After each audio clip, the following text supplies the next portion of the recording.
Fire and Rescue were asked to support the New South Wales SES and deploy flood rescue teams, in-water technicians, to the far north coast. For my team, Zulu 1, we pulled 40 people out within a 22-hour period. Triple O calls were coming in where water was starting to egress into people's houses. People were cut off from roadways, people on cars, and so the teams were dispatched to Maxville and Nambucca and to Kempsey also. Some of the areas were already inundated with water and they were far too dangerous to cross with the vehicles, and we had to deploy rafts. We had an in-water rescue of 3 elderly ladies and one K9 by the name of Cookie. And they were just driving through the water. The water wasn't that high, it's just it rose so quickly that it caught them unawares and it flooded their vehicle and they were trapped in that situation. The water was around about from waist to chest height. They made the right call, called Triple O. We waded out, put them in our boat and then tended to get them to dry land. 2 of the Zulu teams were then redeployed to Port Macquarie. Our family was stranded, the floodwaters were starting to rise around their house. That was a massive effort where we actually had 3 of the inflatable work platforms that we rowed to the location. Some of our guys were stepping out into the water. There was red belly blacks that were floating around. There was a couple in the rafts when we actually got back. They were relocated to a safe area, put the mother, the father and the 4 children, and then we rowed them back to dry land where they were then met by their family members. We were getting multiple Triple O calls where people were stranded near the house and a flood water was rising. These were right along the Hastings River.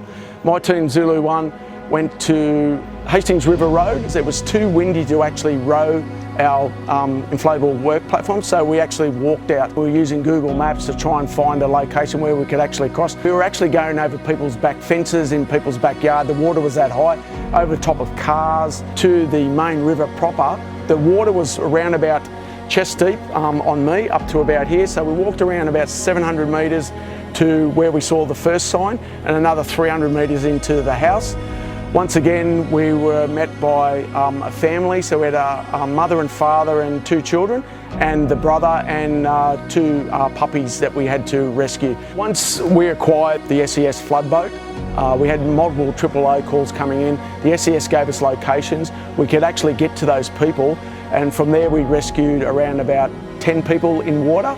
We rescued 7 dogs, 1 cat and 1 parrot. It was the last house that we got where they were 2 elderly people, around about the 80-year-old and their daughter. Once we finished at that location, we then went back to the strike team leader, Russell Turner, where we actually were giving our other teammates a hand. We then pulled out another between 18 to 20 people. So all up, within a 30-hour period, we were looking at around about 220 people.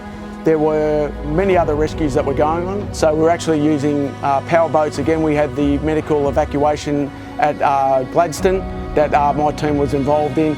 We also had other flood rescue technicians that were put on aircraft that were helping with medical drops and medical evacuations with that. Our role does not stop just because the water is not flowing.